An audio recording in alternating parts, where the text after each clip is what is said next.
she imagined. A husband with deadly secrets, a sister hiding lies, and a past that refuses to stay buried. Can Zara survive the shadows and expose the truth? No, I still remember that night like it happened yesterday. I had been up late, scrolling through wedding ideas, smiling at every picture of me and Ayeyan, my fiancé. Everything felt perfect. The date was set, invitations were printed, and my wedding dress hung carefully in my closet. I was finally getting the life I always dreamed of. But that night, I had a dream that shook me to my core. In the dream, my late grandma was sitting on the edge of my bed.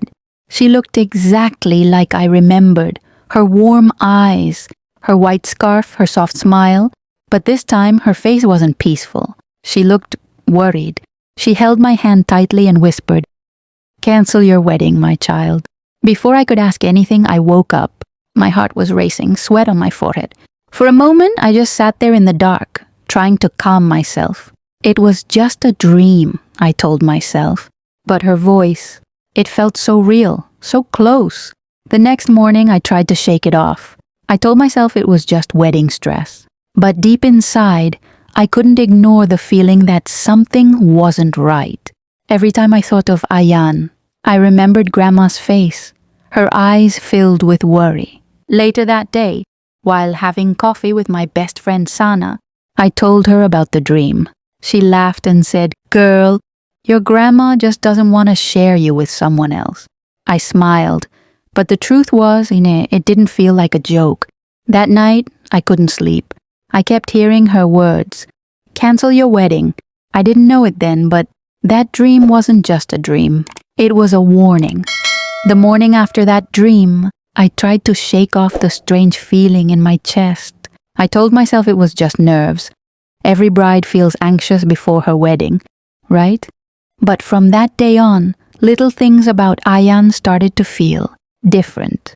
He used to call me every night before bed.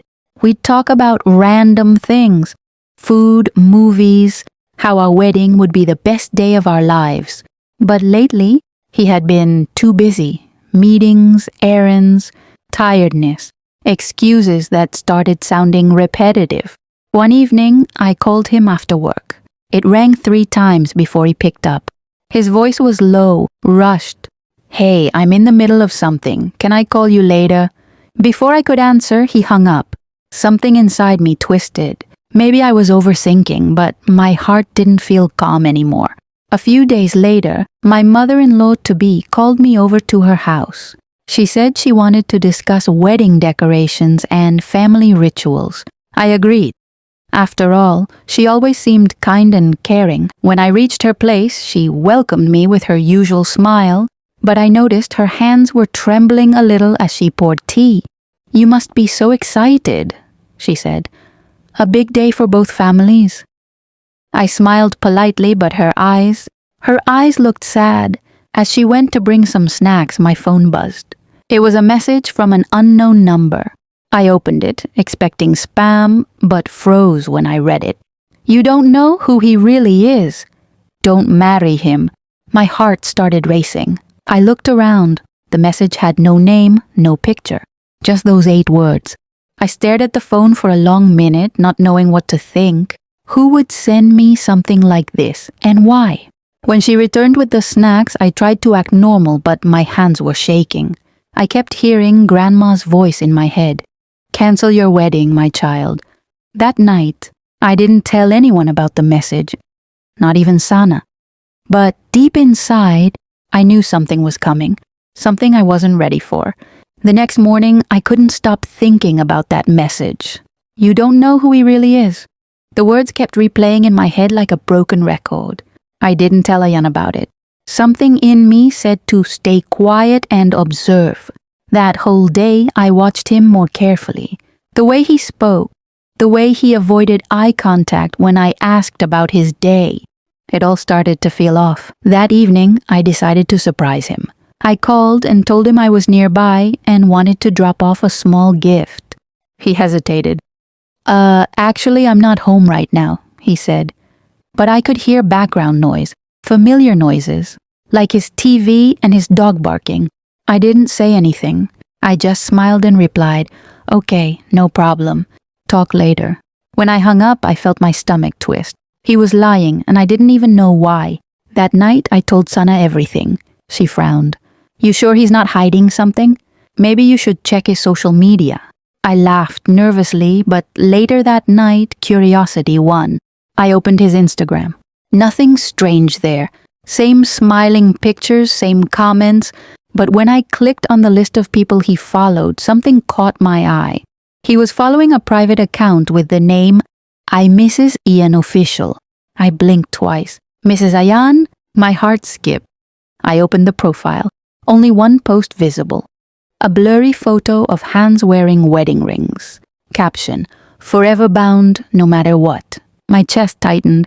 The post was from almost a year ago, before we even started dating. I couldn't sleep that night. I kept staring at that picture, feeling my world slowly fall apart. Was he married before? Why hadn't he told me? The next day, I decided to find out. I told my family. I was going shopping, but instead went straight to Ayan's mother's house. She looked surprised to see me. Before she could speak, I asked quietly, "Did Ayan ever marry someone before me?" Her face went pale. She looked down, avoiding my eyes. After a few seconds, she whispered, "It's not what you think." My hands went cold. "Then tell me the truth," I said. Her lips trembled as she murmured, "He made mistakes in the past, ones he didn't want to lose you over." I felt dizzy. My heart pounded in my ears. Right then, I knew. The dream. The message. Everything was leading me toward one truth. Grandma was right. Something was terribly wrong. I couldn't breathe for a few seconds after hearing her words. He made mistakes in the past. The sentence kept echoing in my head. Mistakes? What kind of mistake makes someone hide their past marriage? His mother tried to smile, but it didn't reach her eyes. "He's changed now," she said softly. "That woman wasn't right for him. Please don't let the past ruin your future." I wanted to ask more, but I could tell she was nervous, as if even speaking about it might open a door she'd kept locked for years. So I left, pretending everything was fine, but inside I was shaking. As I walked home, I felt like the world around me had turned silent. My phone buzzed again. This time, it was a message from that same unknown number. "He lied to you once. Don't let him do it again." My hands trembled. Who was this person? How did they know so much? That night, I couldn't stop thinking about it. I decided to do something I never thought. I went through Ayan's old Facebook posts. Scrolling down, I found one from 2 years ago. Him smiling beside a woman in a red dress, captioned, "Forever my strength." The comments were filled with heart emojis, but one caught my eye. A comment from a user named Naila Khan said, "You'll regret this one day." The comment was old, but my heart started racing. I clicked her profile. It was private, but her profile picture showed her standing near a familiar gate. My heart dropped when I realized it was the same house as Ayan's mother's. The woman in the picture was his ex-wife. The next day, I went back to confront his mother. This time, I wasn't soft. "I know about Naila," I said, holding up the picture. Her face went white. "Please," she whispered, "don't tell Ayan I said anything." I frowned. Why? What happened between them? She looked around as if someone might be listening. Then, in a voice barely above a whisper, she said, "Naila didn't just leave. She disappeared." I froze. "What do you mean disappeared?" Tears filled her eyes. "No one's seen her for over a year." Ayan told everyone she ran away. My heart stopped. The ground beneath me felt like it was slipping away. That night I sat on my bed, staring at my wedding dress. My grandma's voice echoed in my head again, soft, steady, warning me, "Cancel your wedding." And for the first time, I truly felt scared. That night, I couldn't sleep. I kept staring at the ceiling, my heart pounding with one thought. What if Ayan had something to do with Naila's disappearance? I didn't want to believe it. The man I loved couldn't be dangerous, right? But then again, the man I loved had already lied about his past. The next morning, I decided to find out the truth myself. I started by searching Naila Khan online. There were hundreds of results. But then I saw a small local news headline from last year. Young woman missing. Family appeals for help. My hands shook as I opened the article. The photo was blurry, but clear enough to see her face, the same woman from Ayan's old pictures. It said she went missing after a domestic dispute. Her last known address was Ayan's apartment. My blood ran cold. I immediately called Sana and told her everything. She was silent for a few seconds, then said, "You need to be careful. Don't confront him yet, just collect proof." So I did exactly that. I went to the Cafe Ayan and I used to visit, the same one near his old apartment. I asked the waiter casually, "Didn't Ayan used to come here often with his wife before?" The man nodded. Yes, he and his wife used to come here every weekend. She was very sweet, until one day she came in crying. After that, we never saw her again. My heart sank. The waiter didn't know who I was, but his words felt like knives. That evening, Ayan called. His voice was calm, too calm. "Hey, where were you all day?" I hesitated, "Just out with Sana." He chuckled softly. "You're not avoiding me, are you?" I forced a laugh, but inside I was terrified. How could he sound so normal when I had just found out his ex-wife vanished? After the call, I checked that unknown number again. Still no name, no profile picture. But this time, there was another message waiting for me. "You're getting too close. Don't trust anyone in that house." I dropped my phone, my hands trembling. My mind screamed 100 questions. But one thought wouldn't leave me. What if Naila never ran away? What if she was still somewhere close? And for the first time, I realized maybe my grandma wasn't warning me about heartbreak. Maybe she was warning me to save my life. The next morning, my mind was spinning. I couldn't tell what was real anymore. The man I loved had a past full of lies, a missing wife, and now anonymous warnings filling my phone. Still, I needed answers. I couldn't just walk away. I decided to visit Ayan's old apartment, the one mentioned in the news article. I told everyone I was going shopping, but my heart was racing as I got into the taxi. The building was quiet, a little old, with cracked walls and faded paint. When I asked the security guard if he remembered Naila, he frowned and said, "Yes, she lived here with her husband, poor girl. One night, there was a loud fight. After that, she never came back." I swallowed hard. "Did you see her leave?" He shook his head. "No, but I saw him, your fiancé, carry a big suitcase to his car that same night." My chest went cold. I thanked him and walked away quickly, my hands shaking. On the way home, I opened the unknown number's chat again. My fingers trembled as I typed, "Who are you? How do you know all this?" For a few minutes there was no reply. Then suddenly, "Someone who couldn't save her but maybe can save you." A chill ran down my spine. That night I couldn't eat or sleep. My mind was filled with images of that suitcase, that message and Grandma's warning. I needed proof of something solid. The next day, I went to Ayan's house pretending I wanted to finalize wedding arrangements. He smiled and welcomed me in, acting like everything was normal. But I noticed something strange. The living room had a locked cabinet I'd never seen before. When I asked about it, he laughed lightly. "Old family papers," he said. "Nothing interesting." He left for a work call and I was alone. My heartbeat thundered in my ears.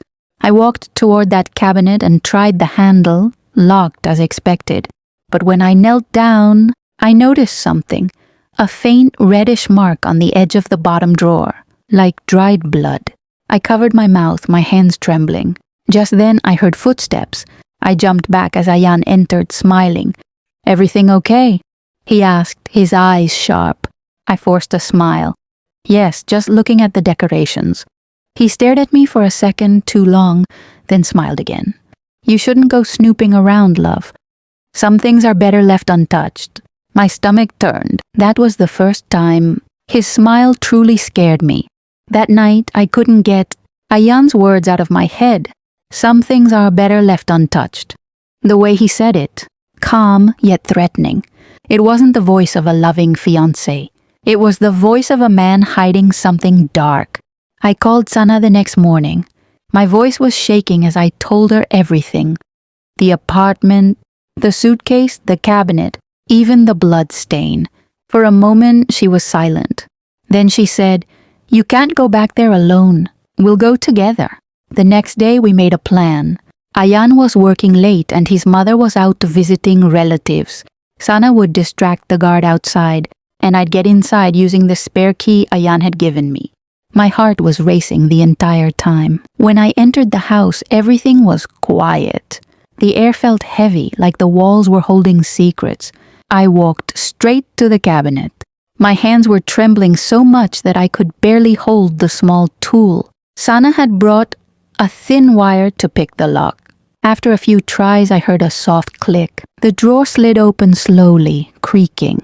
Inside were several old files, some jewelry, and a small black notebook tied with a faded red ribbon. I picked it up, my heart pounding. The first page had neat handwriting, but the name written there made my breath catch. Naila Khan's diary. My legs felt weak. Sana looked at me, her eyes wide. "Oh my God, open it." The pages were filled with neat notes, daily entries about her marriage. At first, they were full of love. "Ayan is my everything. I feel so lucky." But then the tone began to change. One entry read, "He's not the man I married. He watches me, questions everything I do. Last night, he lost his temper again. I think I'm in danger." My throat tightened as I kept reading. The last page had only one line written in shaky handwriting. "If something happens to me, it won't be an accident."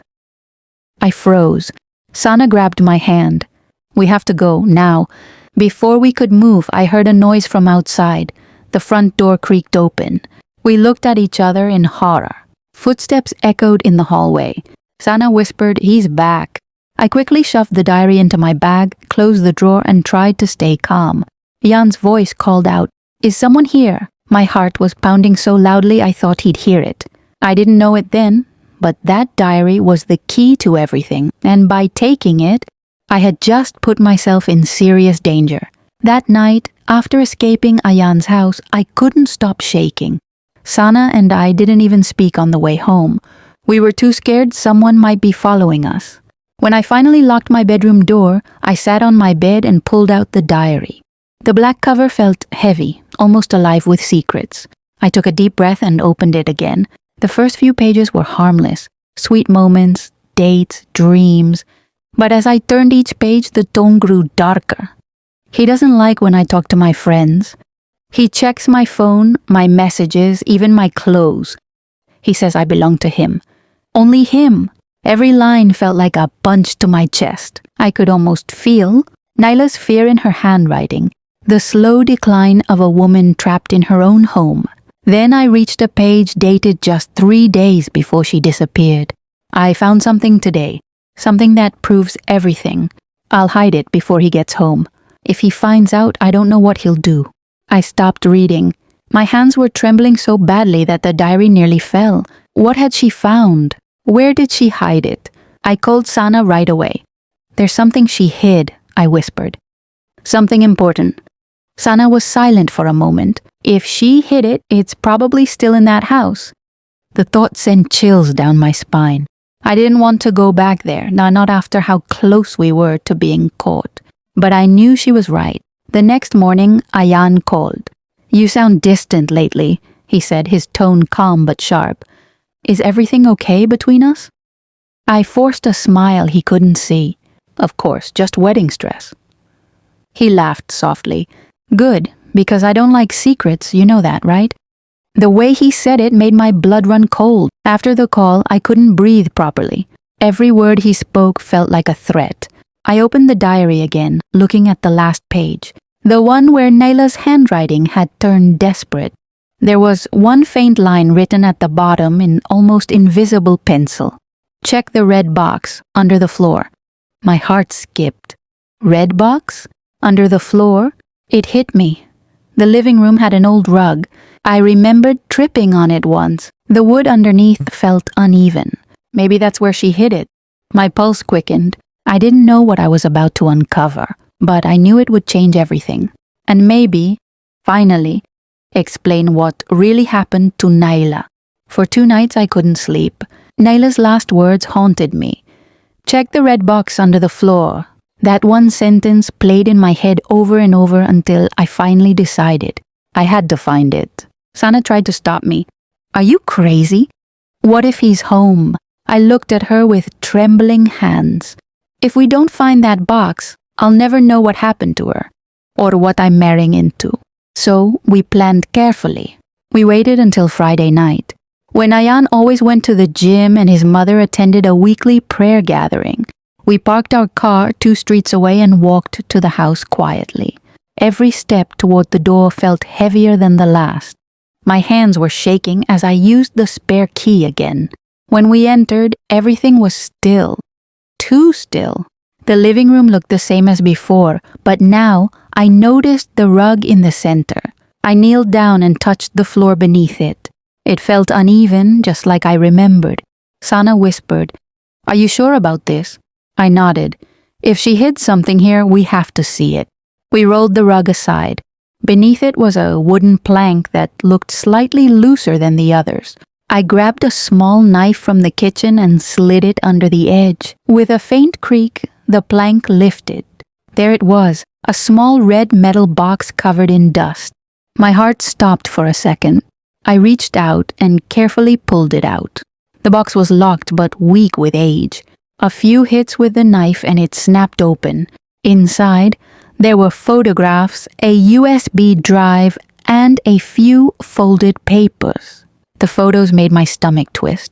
They were pictures of Naila with bruises on her face and arms. In one of them, she looked terrified, her eyes red from crying. Sana gasped, "Oh my God." He hurt her. I picked up one paper. It was a medical report, showing multiple injuries and a note. Patient advised to contact authorities if abuse continues. Tears filled my eyes. This was proof that Ayan wasn't the man he pretended to be. Just then, we heard a car door slam outside. Headlights flashed through the curtains. Sana froze. "He's back!" My heart jumped into my throat. I shoved everything back into the red box and stuffed it into my bag. We turned off the lights and hid behind the sofa as the front door opened. Ayan's voice echoed through the house. "Who's here?" I held my breath, clutching the bag against my chest. For the first time I realized this wasn't just about Naila anymore. It was about survival. My heart pounded so hard I could hear it in my ears. Sana and I crouched behind the sofa, barely breathing. Ayan's footsteps echoed through the hallway. He moved slowly, like someone who already knew someone was inside. He called out, "I know you're here." My blood ran cold. Sana squeezed my arm, her lips trembling. We stayed completely still, hoping he'd leave. But he didn't. He walked further into the room. His shoes stopped just a few feet away from us. Then silence. I could see his shadow on the wall, standing still, waiting. After what felt like an eternity, he turned toward the kitchen. The moment he disappeared, Sana whispered, "Now." We crawled toward the door, moving as quietly as possible. My hands shook as I reached for the handle. And then, suddenly, the lights turned on. Ayan was standing right behind us. "Going somewhere?" he asked, his smile cold and controlled. I froze, unable to speak. Sana tried to make an excuse. "We thought you were out. We just stopped by to drop something off." He cut her off sharply. "At night? With the lights off?" His eyes shifted to my bag. My pulse quickened. "What's in the bag, Zara?" he asked, stepping closer. I forced a smile, hiding the panic rising inside me. "Just some decorations for the wedding. You left a few catalogs here last week." He didn't blink. His eyes searched my face for a lie. For a moment, I thought he'd snatch the bag, but then he smiled faintly. "You should have told me you were coming." "I don't like surprises." His tone was calm, but his voice had that same sharp edge I'd read about in Naila's diary. He walked to the window, turned the curtain slightly and said softly, "I hate when people go through my things." I swallowed hard, clutching the strap of my bag. Sana tugged at my hand. "We should go." It's late. Ayan turned back, his smile gone. Yes, you should. We didn't wait another second. As soon as we stepped outside, I could finally breathe again. My whole body was shaking. When we got in the car, Sana looked at me and said, "He knows." "Zara," I could see it in his eyes. I nodded, staring straight ahead, still gripping the bag. "I think you're right. But now we have proof." I looked down at the red box, feeling its weight against my lap. It wasn't just Nayla's story anymore. It was mine too. And I had a feeling Ayan wouldn't stop until he got it back. That night I barely slept. Every time I closed my eyes, I saw Ayan's cold smile. That calm, dangerous look in his eyes when he said, "I don't like surprises." He knew something. Maybe not everything, but enough to make him suspicious. The next morning, I woke up to 3 missed calls, all from him. My stomach turned. Then came his message. "We need to talk. I feel like you're hiding something from me." My fingers went cold. I didn't reply. I couldn't. Sana came over later that morning, and we spread everything from the red box across my bed, the diary, the photos, the reports, even the USB drive. "We can't keep this at your house," she said, her voice trembling. "If he finds it, you're done." I nodded. "We'll give it to the police." But when we opened the USB on my laptop, what we found made my blood run cold. It wasn't just photos, it was a video. The footage was shaky, recorded secretly. Nayla's voice whispered from behind the camera, scared but steady. "If you're watching this, it means I couldn't make it. Ayan isn't who he says he is." She turned the camera towards her bruised face. "He's dangerous. He has another identity. Fake documents, money he hides. If I disappear, don't believe his lies." I froze. Sana covered her mouth in shock. The video ended with a loud bang, like someone opening a door. Then the screen went black. Tears filled my eyes. This was real proof, enough to expose everything. Just then my phone buzzed again. "Why aren't you answering me, Zara?" Another message followed. "You didn't tell me you had company last night." "I saw your car." My blood turned to ice. He was watching. I grabbed Sana's hand. "We need to go. Right now." We stuffed the evidence back into my bag and rushed to my car. I kept glancing at the rearview mirror the whole way to the police station. But then I noticed it, a black car following us. No matter where I turned, it stayed behind. Sana saw it too. "Zara, that's him, isn't it?" I couldn't speak. My hands tightened on the steering wheel. Every turn, every light, that car stayed right there, watching. We were trapped between fear and truth. And I knew deep down, Ayan wasn't just suspicious anymore. He was hunting us. My hands were trembling as I drove faster, heart hammering in my chest. Sana kept looking behind us. "Zara, he's still there. What if he does something?" I gritted my teeth. We're almost at the police station. Just a few more turns. Finally, the blue lights of the station appeared ahead. Relief washed over me, but only for a second. As soon as we pulled into the parking lot, the black car slowed down and stopped a little distance away. I could almost feel Ayan's eyes on me, burning through the tinted glass. We ran inside. The officer at the desk looked up, startled by our panic. "Ma'am, what happened?" he asked. I placed the red box on his desk, my hands shaking. "Please, you need to see this. My fiancé, he's not who he says he is. His ex-wife went missing and I think he..." Before I could finish, the officer's phone rang. He picked it up, listened quietly, then looked at me with a strange expression. "Are you Zara Malik?" I nodded. "Yes." He sighed and said softly, "There's been a call about you. Your fiancé reported you missing this morning." My stomach dropped. "What?" Before I could react, another officer entered, and behind him, Ayan walked in looking calm and perfectly collected. He smiled politely at the officers. "There you are."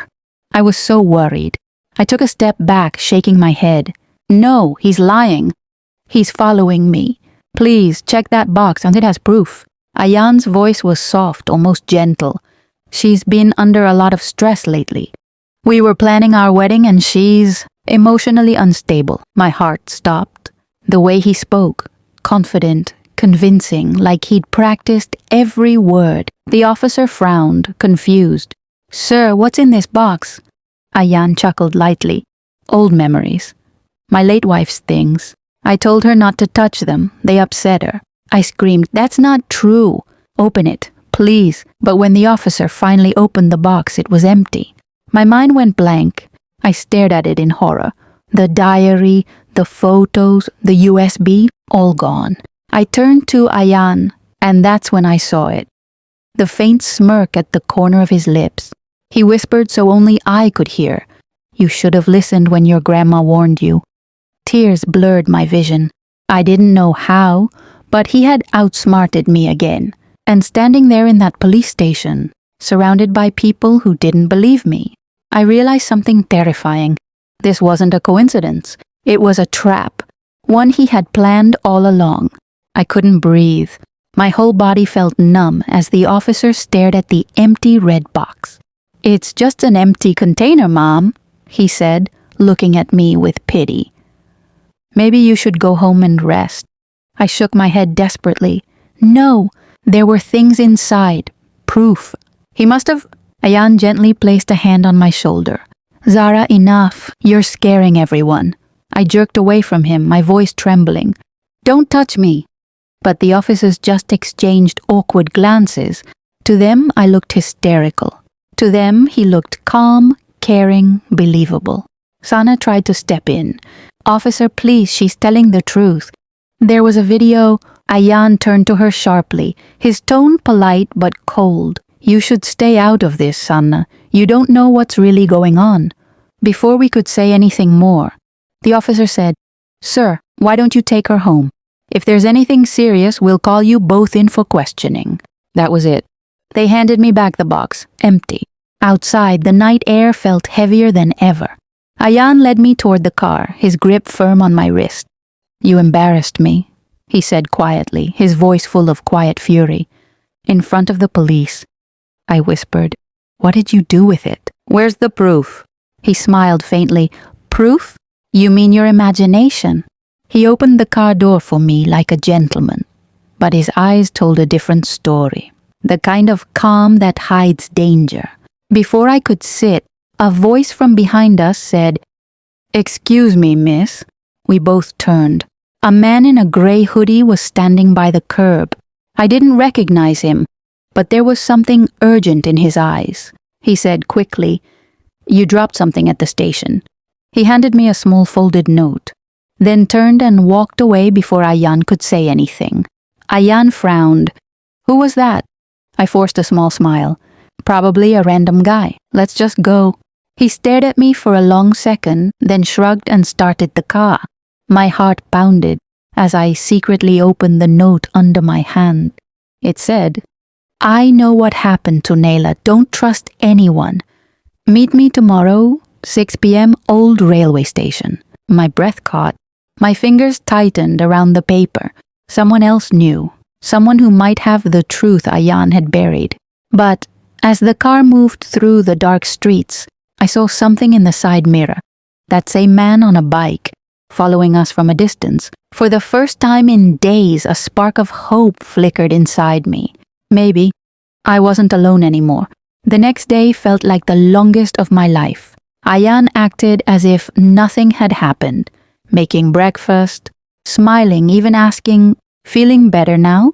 His calmness scared me more than his anger. All day I pretended to be normal, but inside I was counting every minute till 6 p.m. When evening finally came, I told him I was meeting Sana for shopping. He smiled, kissed my forehead and said, "Don't be late." The fake warmth in his voice made my stomach twist. As soon as I left, I took a taxi straight to the old railway station. The place was almost deserted. Rusted tracks, broken lights, and the faint sound of wind whistling through the empty platforms. I checked my phone, 6:05 p.m. No sign of anyone. Just when I started to think it was a trap, I heard footsteps behind me. "Zara?" a low voice called. I turned. It was the man from last night, the one in the gray hoodie. He pulled down his hood, revealing tired eyes and a scar on his cheek. "Who are you?" I whispered. He looked around nervously before replying. My name's Imran. I used to work for Ayan. My heart skipped. Work for him? As what? He hesitated. As his driver. For almost 3 years. I knew Naila too. My breath caught. Then you know what happened to her. He nodded slowly. Yes, and I've been trying to tell someone ever since. He took out a small envelope from his jacket and handed it to me. Everything's in here. Photos, documents, and a copy of that video. I made backups before he destroyed the originals. I froze. You saw him? Imran's eyes darkened. Yes, the night Naila disappeared. I saw him drag something heavy out of the house. I didn't want to believe it then.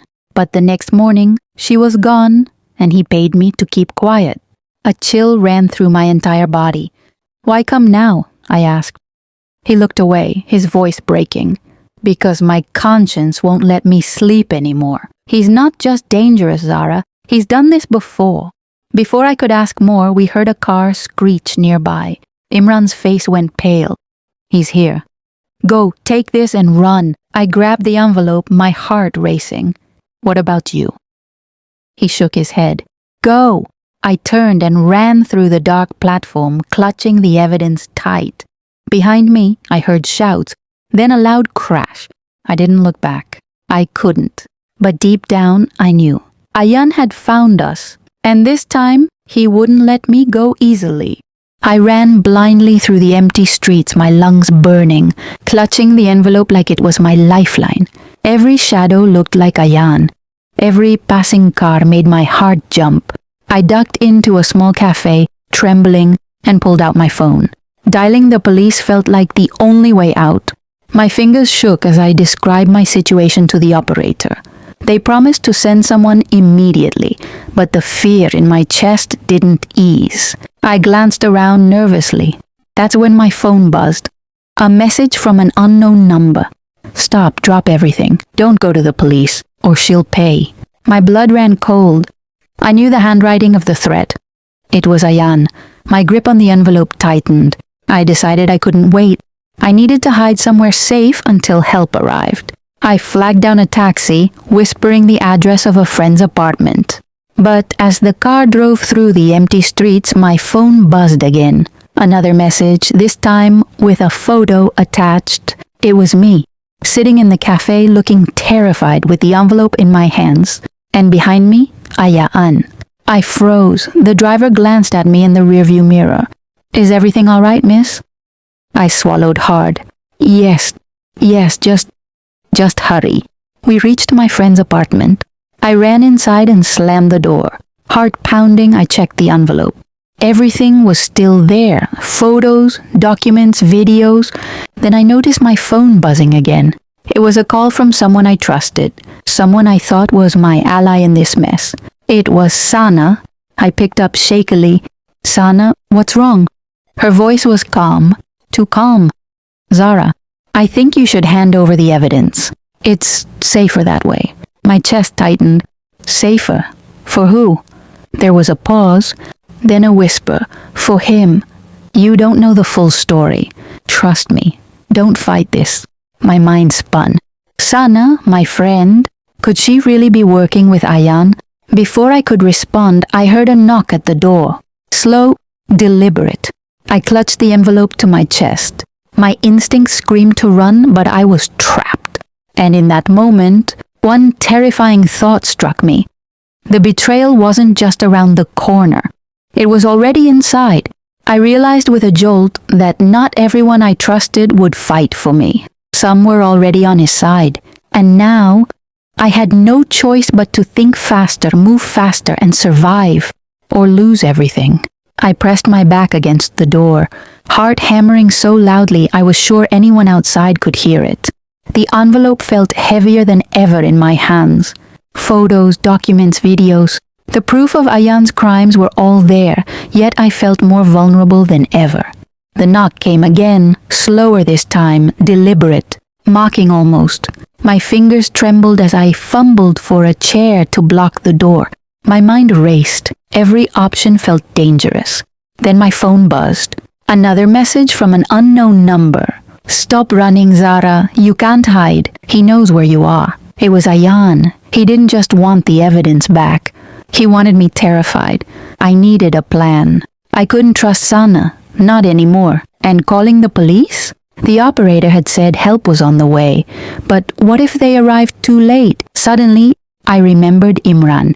If he risked everything to give me this evidence, maybe he had a backup plan. I dialed his number, my hands shaking. No answer, just the line buzzing. Then a click. A low, fearful whisper. Zara, listen carefully. Don't stay there. Go to the old warehouse near the docks. I can meet you there safely. Relief mixed with fear. How do I know you're not leading me into another trap? I whispered. Because I can't run from him, but you can. Please, trust me. I didn't have time to argue. I grabbed a backpack, shoved the envelope inside, and slipped out through the back fire exit, careful not to make a sound. Every step echoed, every shadow seemed alive. Outside, the night was eerily quiet. I ran across empty streets, heart racing, ears straining for the sound of footsteps behind me. I couldn't shake the image of Sana's calm, sinister voice from my mind. Could she really be helping Ayan, or was she being forced? As I neared the docks, a sudden flash of headlights blinded me. I ducked behind a crate, holding my breath. A car slowed, and I recognized the silhouette immediately. Ayan. My stomach churned. He was closer than I thought. His presence, suffocating. And yet, I had to keep moving. I clutched the envelope, whispering to myself, I will survive.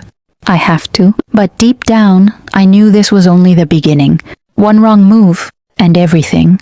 My life, the evidence, the chance to bring him down could vanish in an instant. And in the shadows, I could feel betrayal closing in from every side. The warehouse loomed ahead, a dark abandoned skeleton of metal and concrete. Shadows stretched across the cracked floor as I slipped inside. My backpack clutched tight against my chest. Every sound, the creak of a beam, the drip of water from the roof, made me flinch. I scanned the vast empty space. No one. No Imran. My stomach twisted with dread. Had he been caught? Or was this another trap? I set the backpack down, crouching behind a stack of crates. The envelope felt heavier than ever. I had the evidence that could destroy Ayan, but if I was caught here, it wouldn't matter. A sudden noise made me freeze. Footsteps. Slow. Measured. Calculated. My heart pounded. Zara, a voice whispered from the shadows. My body tensed. I recognized it instantly. Sana. I jumped up. Why are you here? I hissed. She stepped into the dim light, hands raised. Her eyes were wide, but I couldn't tell if it was fear or guilt. I tried to warn you, she said softly. Warn me or betray me? My voice cracked. Before she could answer, a deep voice cut through the silence. Running won't save you, Zara. I spun around. Ayan was there, taller, more menacing than ever. His presence filled the warehouse, suffocating, unstoppable. Sana's expression changed, conflicted. Zara, please, don't fight him alone. I realized then she wasn't helping me. Not fully. Her loyalty had always wavered, but now it was clear. Ayan had her trapped too. Hand over the envelope, Ayan commanded, his eyes dark with fury. I clutched it tighter. Never. I will make sure the world knows what you've done. A slow smile spread across his face. Brave, but foolish. He stepped closer. I backed toward the crates, searching desperately for any escape route. Then, in the corner of my eye, I saw a rusted ladder leading to a small catwalk above. My only chance. With every ounce of courage, I ran, sprinting up the ladder. My backpack caught on a nail, almost pulling me down. I kicked it free, reaching the catwalk and darting across it. Behind me, I heard Ayan shout, furious.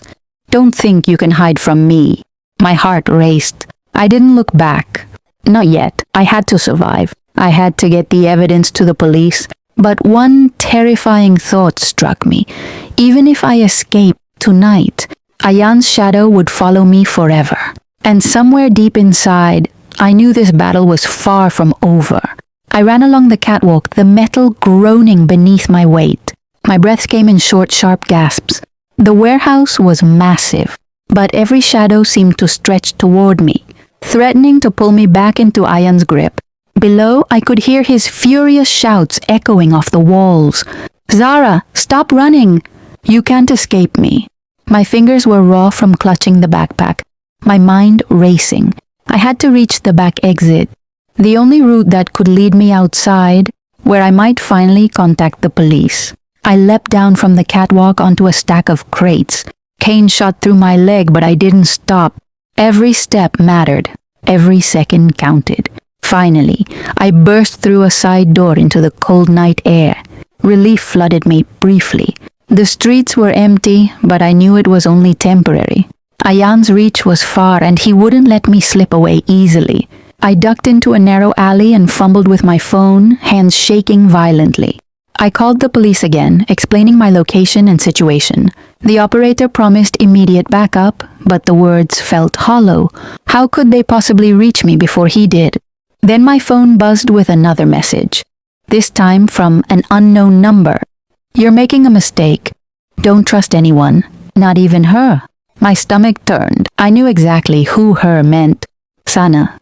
My mind replayed her conflicted expression inside the warehouse. Could she have fully sided with Ayan? Or was she forced into this nightmare like I once thought? I didn't have time to dwell. I had to keep moving. I ducked behind parked cars, scanning every shadow, every doorway. Every moment felt like walking on a razor's edge. And then I heard it. A soft, deliberate whistle. My heart froze. Someone was signaling Ayan, but who? Panic clawed at me.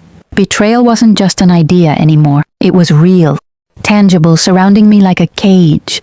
I had the evidence, but how could I get it to safety when even those I trusted might be working against me? Suddenly, headlights swept across the alley. I crouched behind a dumpster, holding my breath. The car slowed, but I couldn't see inside. Then, out stepped a figure I didn't recognize. A hand extended toward me. "Zara," a calm voice whispered. "I'm here to help. Trust me." My instinct screamed, but desperation clawed louder. I had no choice. I had to trust someone.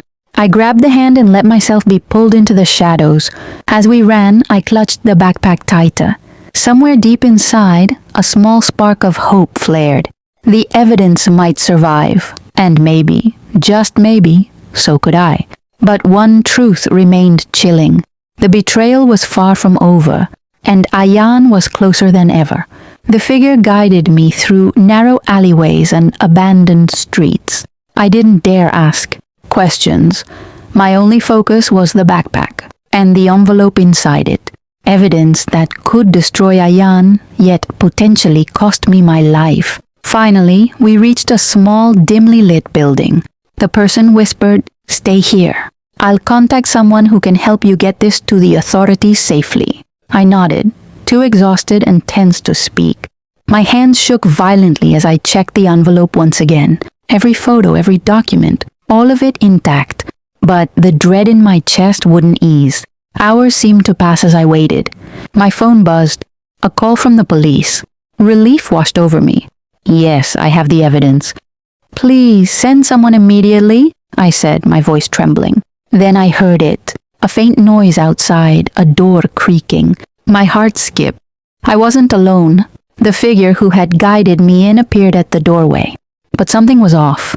Their eyes flickered nervously, avoiding mine. "Zara, I think," the person stammered. "Maybe we should reconsider." My stomach twisted. "Reconsider? What are you talking about?" Before they could answer, a shadow moved behind them. "Ayan, you really thought you could hide from me?" he said, his voice calm but deadly. "Even your little friends can't save you." The figure gasped and stepped back. Then, in a shocking moment, they lunged at me, not to help but to snatch the backpack. My heart pounded as betrayal hit me like a punch. "Stop!" I screamed, clutching the envelope with all my strength. Ayan laughed, a low, chilling sound. "See, Zara? I told you.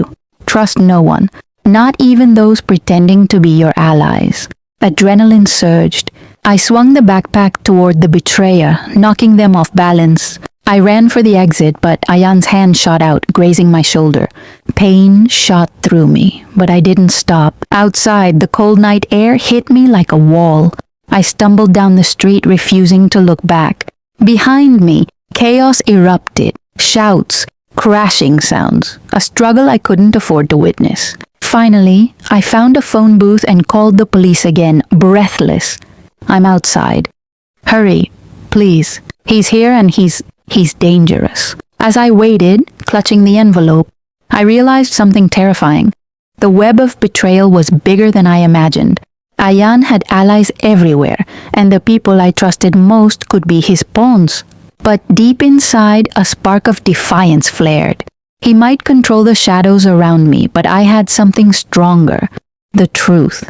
And as long as I held it, I still had a chance. The police sirens wailed in the distance, a sound that sent a shiver of relief through me. But there was no time to relax. Ayan's shadow was everywhere, and I could feel him closing in with every heartbeat.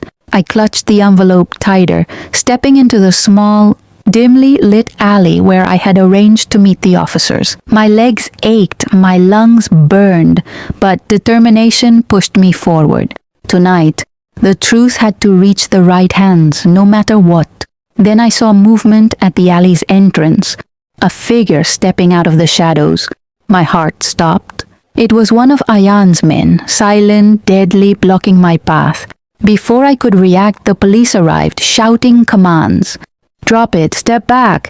The man hesitated just for a moment and I seized it. I ran straight into the officers, handing over the envelope. It's all here. Everything, I gasped. They nodded and immediately began examining the contents. My relief was brief. The man lunged at me. Adrenaline surged and I dodged, stumbling into a nearby wall. Pain shot through my side, but I kept moving. The officers acted swiftly, surrounding him. A gunshot rang out and he collapsed, incapacitated. I froze, heart pounding. Was this real? Was I finally safe? Then the realization hit me. This was only the beginning. Ayan's network was vast and tonight had proven that betrayal ran deep. Someone close to me had already sided with him. Sana's face flashed in my mind, her conflicted look, her hesitation. Could she have warned me? Or had she been working against me all along? The thought twisted in my stomach. One of the officers approached me cautiously. Ma'am, you did the right thing. This evidence is enough to bring down several of his associates, but you need to stay safe. He won't stop until he gets what he wants. I nodded, swallowing my fear. I knew he was right. Ayan wouldn't just vanish. His threats, his presence, they were always looming. But for the first time since this nightmare began, I felt a small spark of hope.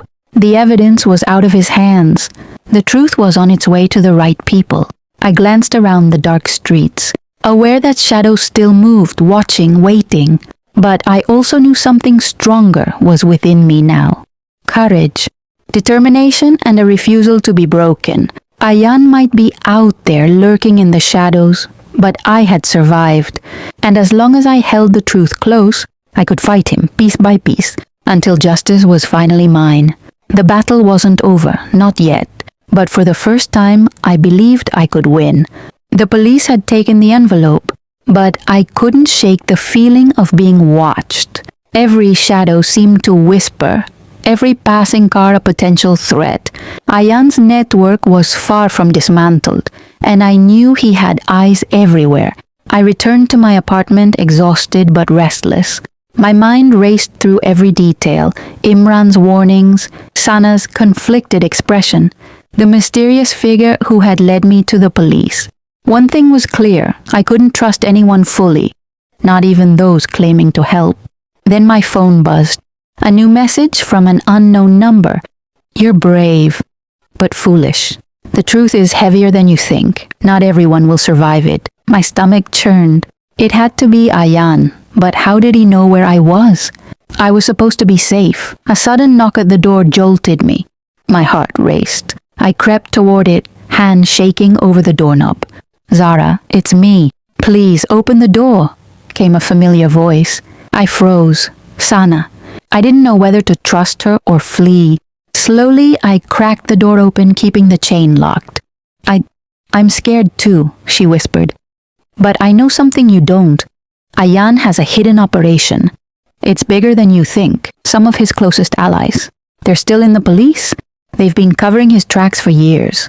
My blood ran cold. What? You mean some of them were protecting him all along? She nodded, eyes wide with fear. Yes, and there's more. Someone you think is your friend is working directly with him now. You need to be careful. Zara, even the people you've trusted the most can't be relied on. A cold dread settled in my chest. Betrayal again. Just when I thought I could breathe. The reality of Ayan's reach hit me like a thunderclap. I clutched the envelope tighter in my mind, remembering all the evidence inside. If some police officers were corrupt, if even allies could turn against me, then I had to move carefully. One wrong step and everything, the truth, my safety, my life, could be gone. Sana placed a trembling hand on my shoulder. I'm telling you this because I want to help, before it's too late. But you need to leave now. He'll know you've contacted me. I nodded silently, my resolve hardening. Fear was there, yes, but so was determination. I had survived his traps before and I would do it again. Tonight, I realized something crucial. The enemy wasn't just Ayan, the enemy was everywhere. Hidden in the shadows, in the people I trusted, and in the choices I had to make. And yet I had one advantage, the truth. As long as I had it, I could fight. And this time, I wouldn't make a single mistake. The night was heavy with tension as I slipped out of my apartment, Sana trailing silently behind me. Every step felt like walking on thin ice. One wrong move, and Ayan's eyes would be on me again.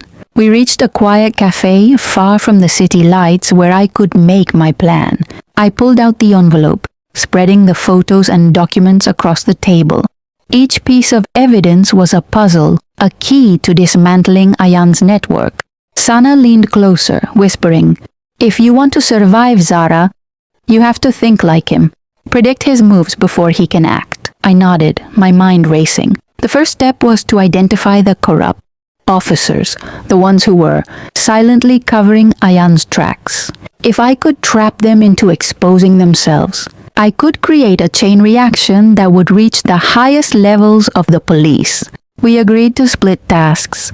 Sana would feed me information quietly from the inside, while I coordinated with the trustworthy officers I'd met.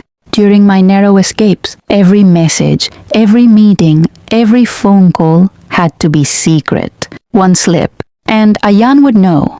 Hours passed in tense silence as we worked. Then my phone buzzed. A message from an unknown number. "I see what you're doing. Smart but reckless. Don't forget who's watching." Ayan. A chill ran down my spine. He knew. Somehow he always knew.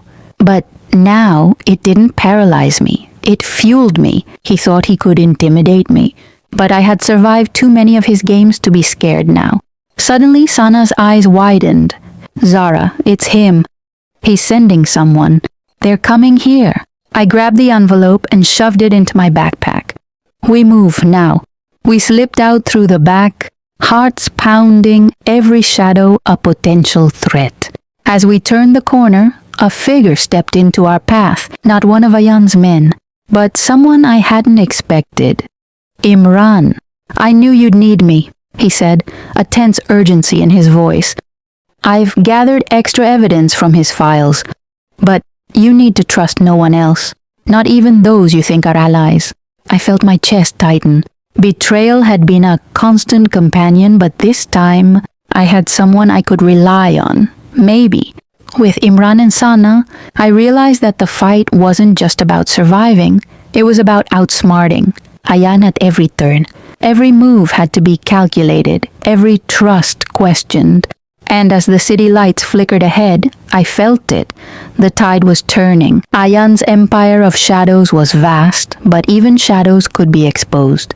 And I had the torch to do it. We moved silently through the narrow streets, Imran leading the way.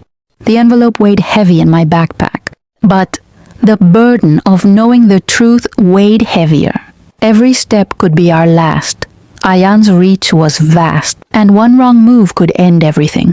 We reached an old warehouse on the outskirts of the city, Ayan's secondary hub. Inside, shadows danced along the walls, revealing crates, computers, and a network of men working quietly, unaware of the danger approaching. "This is it," Imran whispered.